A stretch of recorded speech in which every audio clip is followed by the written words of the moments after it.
The gentleman from Roanoke City, Mr. Rasul. Thank you, Mr. Speaker. Mr. Speaker, I rise for a point of personal privilege. The gentleman has the floor. Thank you, Mr. Speaker. Ladies and gentlemen of the House, session is almost over. I personally have grown and enjoyed this session. Unfortunately, I will not see much of you all for the next 10 months as we'll go back to our districts, except, of course, for the smartest one of all of us, the gentleman from Salem, Delegate Habib, which I see very often. Much will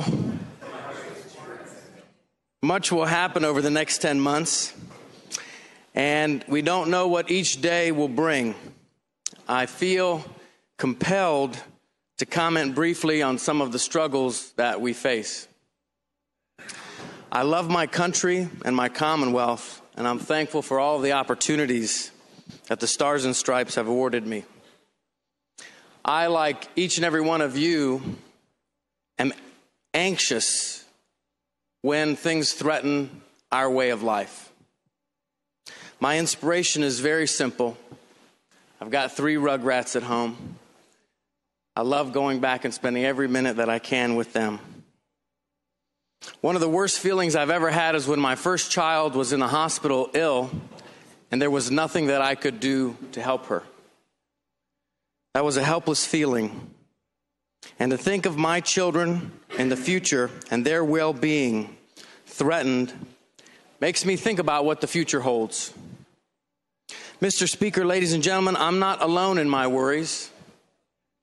Most parents since the beginning of time have agonized over these same challenges, including the families of the more than 150,000 Virginia Muslims and the millions around this country.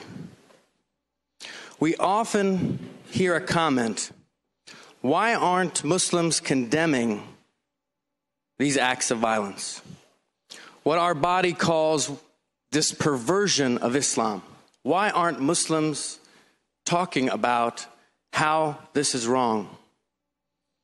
How what ISIS and Al-Qaeda, who represent a tiny percentage of what Islam is about, why aren't more people condemning that?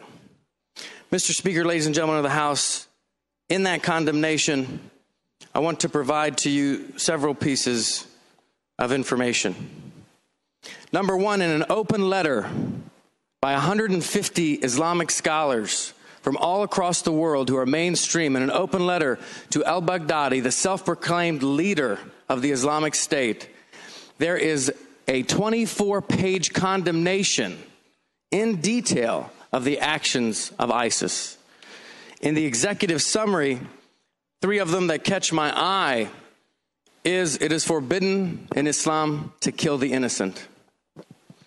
It is forbidden in Islam to harm or mistreat in any way Christians or people of the Scripture.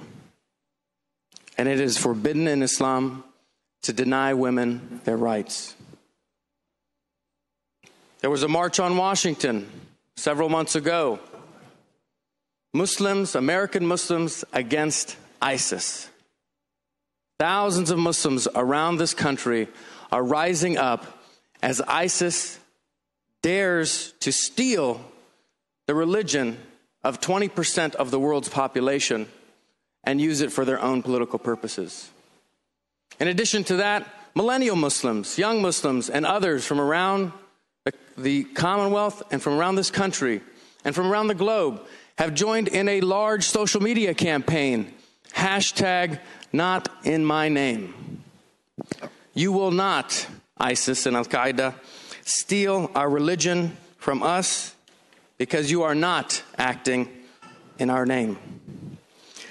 Mr. Speaker, ladies and gentlemen of the House, we do have a common enemy, and that enemy is ignorance. When one prominent Christian leader proclaimed that God was punishing the United States on 9/11, I refuse for that statement to define Christianity, because Islam is based on Judeo-Christian values. I choose to focus on facts, Mr. Speaker. I know that today, at the site of those horrific 9/11 attacks, that there are over 1,000 American Muslims that are members of the New York City Police Department that are helping to defend our freedoms day in and day out. I also know, Mr. Speaker, that most of the victims of this perversion of Islam are Muslims themselves, who unfortunately are fleeing this terror. But the one fact that I'm most proud of, Mr. Speaker, is that here in Virginia, the members of this body, the House of Delegates, and the chamber down the hall, have risen above the discourse that devolves elsewhere. Republican and Democratic members of this body have visited mosques, have asked questions, have been learning about the diversity that we celebrate here in Virginia. Many of you might find me and we're alone somewhere. You say, I just have a quick question. I want to know what's really going on. Those are beautiful moments that I've shared with so many of you, more than each and every one of you actually know. Today, Mr. Speaker, I am thankful and I'm proud to be part of this body. I hope that we can work together as Americans to fight our common enemy, and that common enemy being ignorance. Sure, in the short term, there's military action that needs to be taken by someone. But in the long term, it's a battle of ideologies. It's winning hearts and minds across the globe. Having worked in countries from around the globe, Mr. Speaker, I'm thankful for the freedoms and liberties that I enjoy in the United States and in this Commonwealth. I'm thankful and I truly appreciate and understand what it means to have police that are protecting me as opposed to detaining me like they did in parts of Africa. I'm thankful, so thankful, for the system of justice, the courts of justice that we have in this country, as there's so many countries around the globe where people do not have their constitutional rights protected. And I'm very thankful, Mr. Speaker, for a republic that gave this child of immigrants the opportunity to serve each and every one of the constituents here in the Commonwealth of Virginia. Thank you, Mr. Speaker.